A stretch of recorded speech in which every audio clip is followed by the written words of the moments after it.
Admiral Kethvar had conquered 17 worlds. Each had fallen within standard cycles: bombardment, surrender, assimilation. The blue-green planet rotating lazily beneath his dreadnought's hull would be the 18th. "Status report," he commanded, his forearms crossed behind his carapace as he gazed through the bridge's viewport at Earth.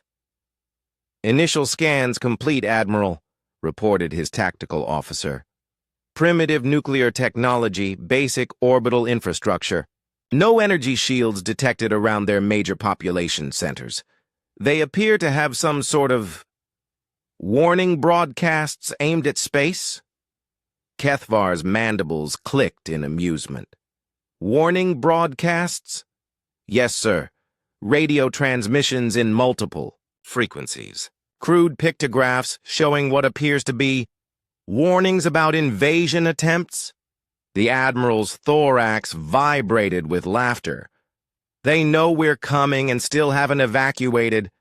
How delightfully stubborn. Begin standard bombardment protocol." But as the Empire's weapons powered up, something unprecedented happened. The seemingly defenseless planet began to sing, not audibly. The vacuum of space carried no sound. But across every sensor, every scanning array, every communication channel, Earth broadcast a message that made Kethvar's blood run cold. It wasn't in any language his universal translators recognized. Yet somehow, every member of his crew understood it perfectly. You were warned. "Admiral," his communications officer's voice trembled, "we're receiving something. It's not coming from their government centers or military installations. It's coming from everywhere. Every city, every settlement, every human on the surface." Kethvar studied the tactical display. 17 billion individual signals, all perfectly synchronized, all carrying the same message. You were warned. "Impossible," he muttered. "No species achieves that level of coordination without a central command structure. Begin the attack." His words died as Earth's moon shifted. Not in its orbit, but its very position, sliding sideways in space as if balanced on invisible rails. What the Empire had assumed was a natural satellite revealed itself to be something else entirely, something artificial, something vast. The lunar surface peeled away like shed skin, revealing a geometric horror underneath, a perfect icosahedron of gleaming metal, each face the size of a continent. Ancient script in 1,000 dead languages crawled across its surfaces, all conveying the same message humanity had been broadcasting to the cosmos for decades. Turn back. This is your only warning. "Sir," his tactical officer whispered, "energy. Readings from whatever that is. They're off our scales. It's not drawing power from anything we can detect. It's just existing at an impossible energy state." Kethvar had seen weapons that could crack planets. He had witnessed stars being extinguished by Empire technology. But this felt different. This felt old, ancient beyond measure, yet somehow still watching, still waiting. "Who built it?" he demanded.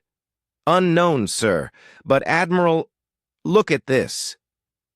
The officer projected a holographic display. "We've been monitoring human transmissions for cycles, planning this invasion. They've been telling everyone who would listen about this thing. They call it the Sentinel. They say it's been there since before their civilization began, dormant, waiting." "Waiting for what?" "For someone to ignore the warnings." The Sentinel began to move, rotating slowly on axes that hurt to perceive directly. As it turned, sections of Earth's surface lit up, not with explosions or weapons fire, but with geometric patterns that matched those on the alien structure. Cities, forests.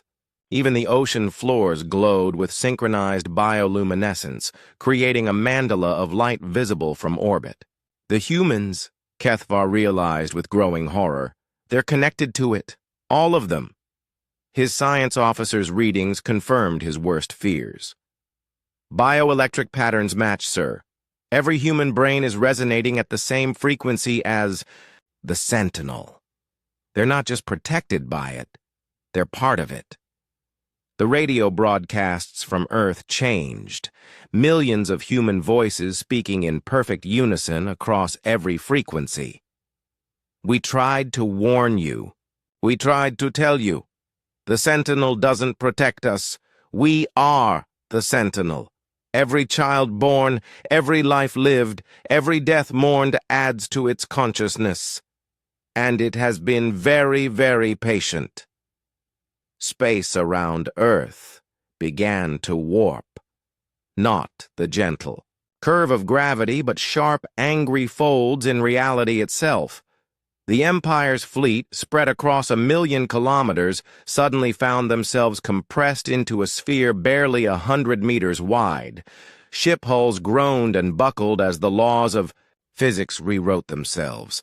"Retreat!" Kethvar ordered, but the words came out in that same strange universal language, understood by all. His own voice had joined the chorus. The Sentinel spoke one final time, its words bypassing language entirely and burning directly into consciousness. You were warned. This was foretold. Now you understand why humanity broadcasts its warnings to the void.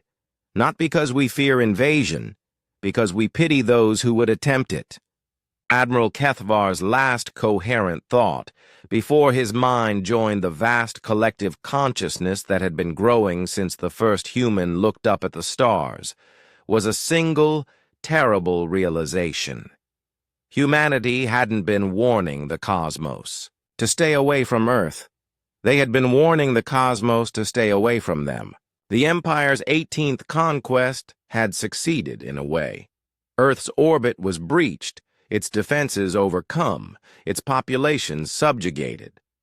But as the Sentinel turned its ancient gaze toward the Empire's home systems, 17 billion human voices whispered in perfect harmony. "Thank you for coming. We've been so very lonely out here."